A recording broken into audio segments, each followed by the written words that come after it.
This is Peter being his usual chaotic self.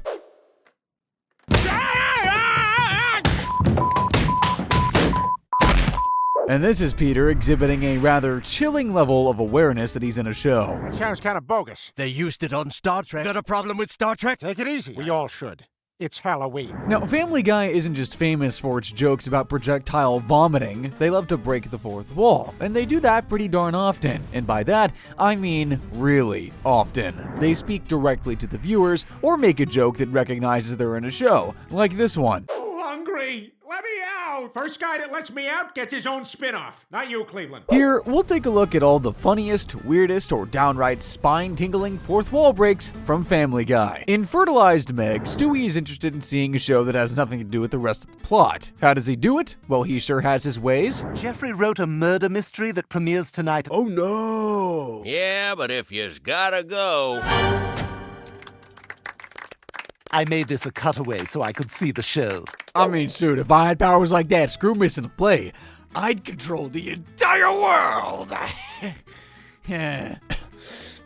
Gotta work on that. In Season 4, Episode 8, Simple Rules for Buying My Teenage Daughter, Peter decides to sell Meg to Neil's father. Neil has been pursuing Meg for quite some time, apparently, but unfortunately, this time there's a surprise waiting for them. I couldn't wait for you forever. Cecilia thinks my psoriasis is sexy. Can't believe he's over me. I can't believe I'm out 34 grand.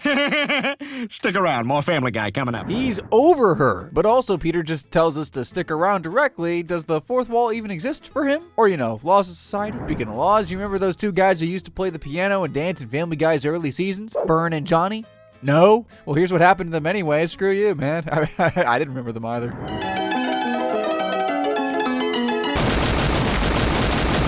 Okay, they're dead, all right? We're not going to be seeing them again. Yep, no laws there. Apparently viewers had gotten sick of them showing up too often and there had been complaints. Sheesh. They could have just fired them. Well, I suppose they did. That's not the last time we see them, though. In the episode Back to the Woods, they show up again, only this time, something's different. Play me off, Johnny. You're probably wondering why he's in hell. Johnny liked little boys. Liking little boys only to get shot by one. Gotta be some irony in there somewhere. Meanwhile, just earlier, we got Peter telling us to stick around. Turns out that's not something he's always going to tell you. In the Not All Dogs Go to Heaven episode, he sees Meg become a born-again Christian and sends us the message. That's right, folks. It's going to be a Meg episode. Stick around for the fun. Here's the clicker. No one would blame you. Handing us a remote? Dang, he really hates his own daughter. Then again, not all fourth wall breaks are as obvious as that one. There are some inside jokes, like this one here. Here's my urine sample, Doctor. Thank you, Mr. Pewterschmidt. Peter says we sound alike. Really? I do hear it now. Really? Yeah, so I've never noticed it. Hey, I think I hear it too. Well, there's only so many voices in the world. Some of them are bound to be similar. Now, Mr. Swanson, through the magic of digital imaging... This is Peter referring to the fact that Dr. Hartman and Cardiff Pewterschmidt had the same voice actor. Of course, they decided to play into it. That's not the only time either. In a more obvious fourth wall break, in the episode Trans Fat, they have a crossover episode with the cast of Bob's Burgers. Thanks for coming, cast of Bob's Burgers. We didn't get to do anything. Show's 22 minutes long. Poor Bob, man. They really didn't call him here just to give him a crossover episode, did they? But hey, you have the floor. If there's something hilarious you want to say, give us 2 Emmys worth of amazing. Girl in the Bunny ears? Boy, I love it when characters are expressed by props. Kind of feel like this is less of a crossover and more of a roast. Indeed, 'twas but a roast. Not only do they make fun of other shows and the actors behind the scenes, sometimes they go after the networks too. In the Stewie's First Word episode, Peter asks his newly acquired Magic 8-Ball about the future of his own network. 8-Ball, is the Fox network sustainable? No! No! Well, they're doing a good job so far, but they've been bought by Disney, so...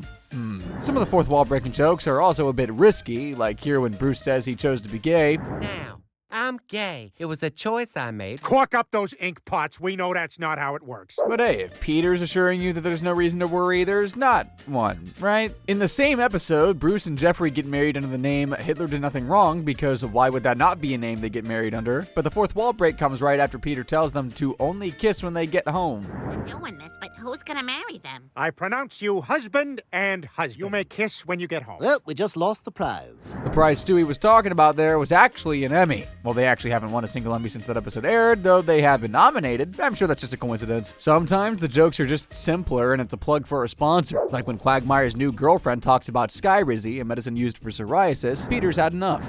Oh, those are my 3 babies. Oh, wow.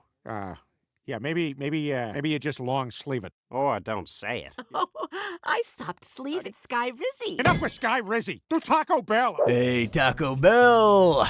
Maybe sponsor me too?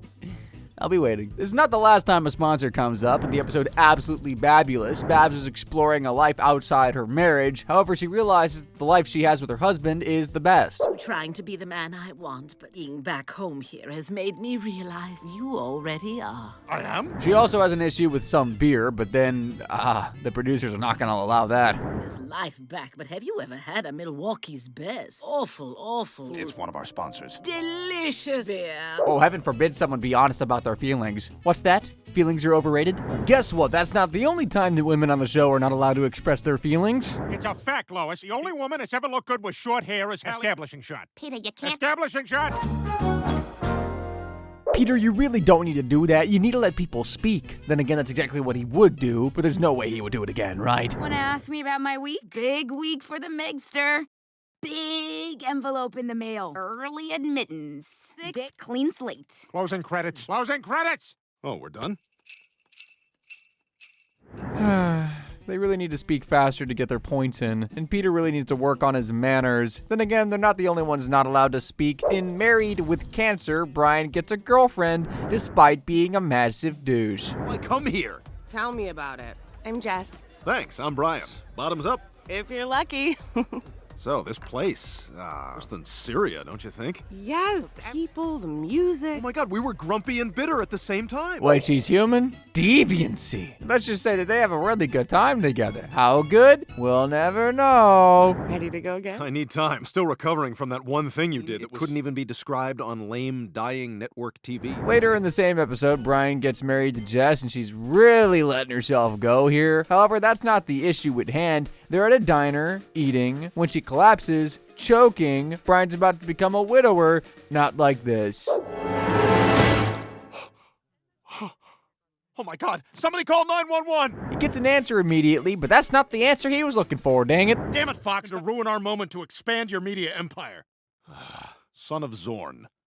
Ha!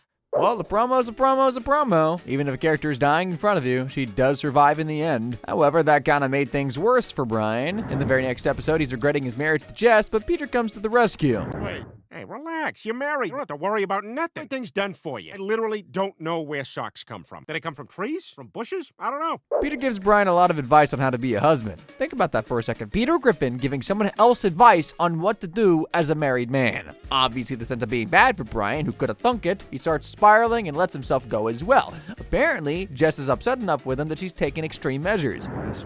See you after my hip surgery. Thanks. Goodbye, Brian. I mean, see you soon, right? Wait, why won't I need my collar? That's mighty suspicious. Why, goodbye. Where do you think you are? This is the Pound. You're being euthanized. What? Is this having me put down? Put down? No, that's not happening. Brian can't die again. The show got so terrible last time. If you kill me, the internet's gonna freak out. See, even Brian knows it. If you didn't know, this is a reference to the time they killed off Brian and replaced him with a far less funny dog. But that doesn't happen again. Brian survives because of course he does, but someone else dies? Wait, what? Brian, I'm sorry that Jess died during the commercial break. Yeah, it's sad. That's surely one way to close out a storyline. Remind me to never be a side story for 2 episodes in Family Guy. But then again, deaths or attempted deaths are no stranger to Family Guy. For example, no one should get between Seth MacFarlane and Peter. We now return to the Orville on Fox. Why do you hate that show? Because it's preventing me from doing my work at Family Guy. Oh, Peter's possessive. I didn't know he could feel that way about something that was not food, but apparently Seth MacFarlane only working on his show and not the Orvilles is just as important to him. That's not the only fourth wall break in that episode either. Lois is unhappy with the fact that her father has gifted her a gun and that Peter is being far from responsible with it. She tries to give it back. There they go with the death and violence again. Say it. No, you have to take it back. You're keeping it. It's a gift. Damn it, Daddy, why won't you just... Oh my God! Daddy! Note to self, never cross Lois. But how serious is it? Is he dying? If only the show would give us a sign. It can't be too serious. Oh God! There it is! I'm calling 911. Floating up, signifying his spirit leaving his body. And there's the single minor key. No, this is bad. Lois, your father's dying. Focus on him and not the camera. Finally, the episode ends with another big fourth wall break. Carter's fine, by the way, just in case you cared. So Peter wraps it up and leads into the next show. Who else has a gun? Stan Smith. Take it away, Stan. Peter, that show's not on after us anymore. What is on? Something as or more successful? Well, that's another shot at Fox. Speaking of taking shots at Fox, the network really needs to give Family Guy a bigger budget. In the episode Cootie and the Blowhard, Lois is worried about their marriage after Peter starts going next door to Bonnie Swanson and has her food inside of Lois's. My family's right inside. You might want some lunch. And I know you like wagon wheel pasta. I like wagon wheel pasta. I'm an adult with a developmental disorder. It smells good. We gotta do this quick. Right here again. Lois finds out and tries to pretend everything's okay, but then she tries to go to the next room and do something very expensive. I'm gonna go into the other room, sing Melissa Manchester's Don't Cry Out Loud. Yeah, stop it. Nope, can't afford it. Black Betty by Ram Jam. Whoa, Black Betty, bam-a-lam, Black Betty had a child, bam-a-lam. If Peter Griffin has to be the financially conscious one and save your budget, buddy, you're in big doo-doo. Crazy part is, it's not even the only time he has to do it on the show. Nope, can't afford it. What can we afford? Whoa, Black Betty, bam-a-lam, Black Betty had a child, damn thing gone wild, bam-a-lam. On second thought, he may just be doing this because he really loves Black Betty. There's one more fourth wall break in the episode. After it ends, Peter hosts a press conference. Absent from the episode. Was that a team decision? Yeah, I'm not going to be answering any questions about Meg. Over here. Do you think we'll be seeing more of Peter and Bonnie teaming up? We'll have to look at the tape on that and make a decision moving forward. You guys used to be on at 9, now you're on at 9:30. What happened with that? Done here. You remember the Family Guy does not always have the best relationship with Bob's Burger. Yeah, it looks like that's a theme. In fact, they even get the Simpsons on board with their beef. Let's just agree to stay a half hour away from each other. The pile of garbage between us. The half hour of garbage he was referring to is Bob's Burgers. Man, they have it rough. But even before this entire crossover episode had a huge number of fourth wall breaks. Guess what? Eddie, I got him in my sights. Woohoo! Yeah! Did it. What's he doing here? We gotta carry him because he can't fly on his own. Yes, another shot of Bob's Burgers. This entire beef is getting really personal, with him implying that without their two shows surrounding the Belchers, they'd sink real fast. Immediately after all that, they also decided to take a shot at Cleveland as well, because why not? Hey, look what happened. No! That was a reference to how the spin-off The Cleveland Show crashed and burned. Brutal. But Bob was not the only major cartoon character from other shows making cameos on this episode. With it being longer than usual, Homer and Peter somehow end up fighting inside a spaceship because why not? Destroying themselves. It's really great, isn't it, guys? Bye, thanks for having me. Roger Smith from American Dad on the spaceship. They really went all out with the cameos on this one, didn't they? At least he was polite and thanked us for having them on the show. One common recurring gag throughout the show is fourth wall breaks related to the theme song. Let's start off with a small one first. In the episode A Lot Going On Upstairs, Stewie's having nightmare after nightmare, starting with the time he botched the theme song.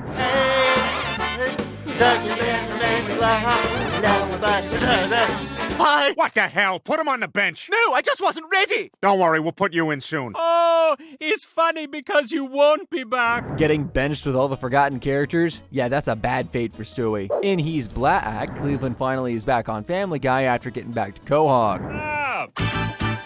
Cleveland? Don't you have a show to do? Oh, that's right. I knew this was coming. Everybody give me your best shot. As you might have guessed, this was around the time the Cleveland Show crashed and burned. And they really do give him their best shots. God, where do I even begin? It's not a good sign. A lot of people are realizing you had a show. You look like a big purple penis and your ratings blew. Not the same as Bob's Burgers. Oh, shame on you. Another shot at Bob's Burgers. The hits don't stop coming for the Belcher family. They kept going for it and even found a unique way to catch him up to what they'd been up to. Here's 4 seasons worth of DVDs of what we've been up to. Just so you back up to speed. These have jokes in them. The fourth wall might as well not exist for this roast. But the biggest fourth wall break came during the theme song for the episode. While he was gone, Mort had taken his place in the theme song, but that won't stand any longer. Excuse me, sorry. I hate to do this. What's happening? They want me in the line. Okay, but I still get paid for today, right? I wouldn't know. You need to talk to Marla. Sorry. Oh! That was a painful watch, brother. Poor Mort. Maybe he should try getting a show for himself now. Who am I kidding? And he may not be getting paid either. Rough day, buddy. Moving back was not an easy experience for Cleveland, though. Turns out his house got totally destroyed thanks to people renting it out when he was gone. This house is a disaster. I can't move my family in here. Well, we'll all have to do our part. I'll take little cocoa butter here. What the hell A lot happened? of people rented your house. Ryan Reynolds, Chevy Chase, and Dan Aykroyd. It was an orphanage where the children sang desolate songs. Including Ryan Reynolds? How do I get him as a neighbor? Speaking of fourth wall breaks in the theme song, what if one of the dancers was pregnant? Well, that's exactly the scenario that plays out. But wait, Peter, you didn't!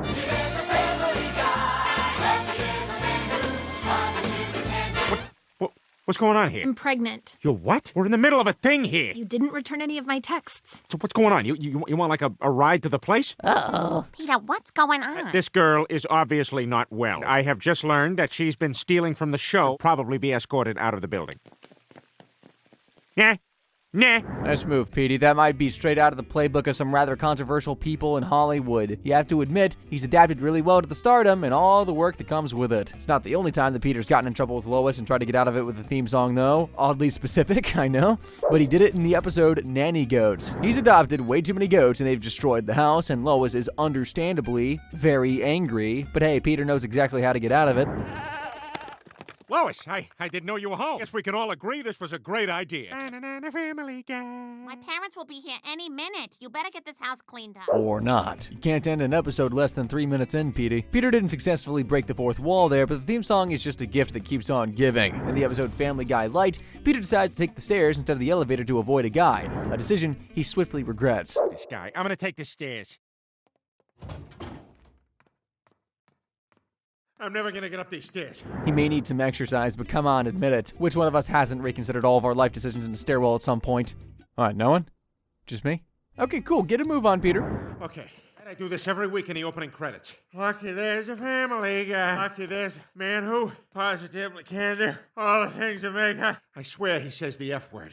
Well, that was another fourth wall break. He does indeed dance his way up and down the stairs in the opening credits, and wow, referencing an urban legend at that. There's always been a rumor that Stewie's lines were effin' cry and not laughin' cry in the intro, but hey, who knows? At least we know what Peter thinks. I mean, it's not like he always flawlessly dances up the stairs, and what might be one of the worst ever starts to a show, at least for one character, Peter has an accident during the theme song in the episode Whistle While Your Wife Works. I mean, just look at this. Damn it! Are you all right? No, I think you should call somebody. God, I think she punctured a lung. Ah, damn it. Look at my foot. It's starting to swell up. Freaking swelled foot all week. You know, you should probably go ahead and shut that off. That really is too bad. That dancer may not be getting back up again. Injuring one, making another pregnant. Peter really is a hazard to have around with the theme song. So many things are broken in that scene. Peter's foot potentially, the dancer's ribs, and the fourth wall. Sometimes, though, the big fourth wall breaks are just massive. Like in the episode The D in Apartment 23. Brian is all about tweeting after someone asks him to, but he uses his phone like he's 60. Yep, got a bunch of those, no biggie. Tweet, blast off in 3, 2, 1, and tweeted. See? Up, you're gone. And the crowd is gone. And the animators are gone. Where'd they go? They were just here. I mean, what even was the point of that one? Even the animators abandoning you is definitely a sign. In the episode Adaptation, Peter is stuck at his house while Lois starts talking about one of her dreams. Unfortunately, it is unending, and everyone does what they can to get out of there, but Chris and Meg may be taking it a bit too far. That is one crazy dream.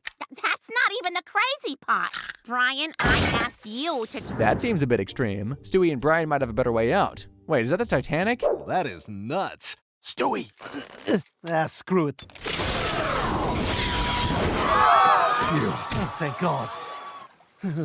This is still better. Still better. That leaves Peter, and he does the responsible thing. Much like Alan Grant confronting a T-Rex in Jurassic Park, he backs away slowly. Swimming in our pool, which of course we don't have. Had this ridiculously giant towel on it. Oh boy, that is some dream. He keeps backing out till he reaches the burger joint. But wait, who are the two others joining him at the burger joint? Yep, I backed up all the way into the show before us. Talking about a dream. Homer, you've got company. Why are there 2 sets of prices? Black coffee and toast, please. The Mad Lad's done it again. That's not the only time it happened in this episode either. Later in the same episode, Lois's dad, Carter Peterschmidt, goes to an orphanage for a photo op, but ends up adopting a little girl named Tatum after his cold heart melts when he holds her hand. Sorry, we have to hold an adult's hand when we cross the street. Can't remember the last time someone held my hand. So, what happened to your parents? They left me on the orphanage steps as a baby. Should be funny to me, but For some reason, it's not. Together with Lois and the rest of the family, they end up doing something Lois always wanted her father to do for her. She may be a bit jealous, just a bit. Everyone in the van, we're taking Tatum to the zoo. The zoo? Okay, maybe more than just a bit. But when they reach the zoo and Lois takes Tatum to the washroom, she ends up going missing. They decide that they have to search for her and split up. Some of them take that a bit too literally. Sorta lost Tatum. I swear it was an accident. We'll split up and look for her. On it. Damn it, Chris, now that's gonna be in our Fox promo. Sorry, Dad. On Fox, Chris Griffin meets Chris Griffin? And there it goes. The fake Fox promo playing just after was a good touch, 8 out of 10 joke. But there's another time they decided to roast Fox. There was a time when Family Guy was canceled after 3 seasons due to low ratings. Imagine a world with just 3 seasons of Family Guy. That just won't do. But then they brought the show back again, and the game decided to announce they were back by playing into the bit. Buddy, I got bad news. We've been canceled. Peter, how could they do that? But they didn't just end it there. They started to talk about all the other wildly successful Fox shows. Well, unfortunately, Lois, there's just no more room on the schedule. Fox has to make room for terrific shows like Dark Angel, Undeclared, Action, That 80s Show, Fast Lane, Andy Richter Controls the Universe, Girls Club, Cracking Up, The Pits, Firefly, Get Real, Freaky Links. Yeah, that goes on for quite some time. In case you didn't notice, these were not wildly successful Fox shows. If we're looking at some of the worst ever fourth wall breaks that are just the most obvious breaks away from the in-world show, in the episode Meg and Quagmire, Meg has a birthday, and no one shows up to her birthday party. I mean, I know that she's not the most well-loved character, but even then, surely not on her birthday. Oh wait, there is one person who shows up, Quagmire. Surely he has no other motives. Surely he turned up for her 18th birthday with absolutely nothing in mind other than being there. Anyway, this is a special day, young lady. Here's a gift for you. A scented candle? But as a girl, I love this. Quagmire and Meg have a big heart-to-heart and even start texting with each other soon after. Meg finds him funny, but there's no accounting for taste. They even go on a date. He drives her back and... Wait, Meg, don't go in. Do you want to come in for some Crystal Light or something? But it's getting kind of late. I really want to see you again, though. You know it. That was narrowly avoided. Peter has a full-time job on his hand keeping them separated, and he's really eager about it. Such a cutie patootie. Patootie, then you're a peeny vagini. Aww. I heard a cute aw in there. Cool down. But this is where it gets weirder. Meg and Quagmire drive away from the family as they make a run for it. Are they about to get married? Nope. They have more immediate thoughts on the mind. Peter gives chase, but they end up in a traffic jam. But wait, why is there so much traffic? I wonder what's causing all this traffic. Yep, there's the problem. Not drawn yet. Come on, guys, really? Let's go! What the hell's going on up there? I wonder if that was a shot at a real artist who fell asleep, but either way, that was a rather big and obvious one that's impossible to not spot, even if someone was not paying attention. The good news is, the Griffins do reach the cabin and stop Meg from having sex with Quagmire. Now that's a really big one, but what if there was one even crazier? Family Guy may roast other celebrities and other stars, and of course, the entire cast of Bob's Burgers at times, but that's not all. Their own writers and creator Seth MacFarlane is not immune from being roasted either. For example, in the episode Bird Reich, Brian really wants to sell books and become famous, but Stewie comforts him by naming some other failed novelists. It'd be nice to sell a few books. Anyone know my name? You ever heard of Kirker Butler, Julius Sharp, Cherry Cheever, Chris Regan, David Goodman, Artie Johan, Mike Desilets, or Gary Janetti? They're all Family Guy writers who've written books and no one heard of them. Gary Janetti kind of rings a bell. I mean, sheesh, that's just sad. But hey, at least Seth MacFarlane was able to emerge from it all unscathed, right? Bunch of bitter, Emmy-less losers. Marlon ever written a book? A signed copy is cheaper than a new one. Yeah, that tracked. Wonder what the writer's room was like when they came up with that one. In the episode Prescription Heroin, Lois is not having the best of times. She's bored and things are just not working out for her in general. And as the cherry on top of this poop sundae, Brian also falls down the stairs and breaks his arm, leading her to take him to the vet and give him some pills. But then Lois ends up taking the pills herself because she's just so tired and bored, guys. Oh, yeah. How does it feel? Where are you going? Oh, yeah. Or maybe just a half of a half, huh? Oh my, this won't go well at all. And it certainly does not, it really doesn't. She ends up folding things while under the influence of drugs, and let's just say she may have taken things a bit too far with the folding. I'm gonna fold you nice. I mean, that's a lot of folding, but she really does not stop.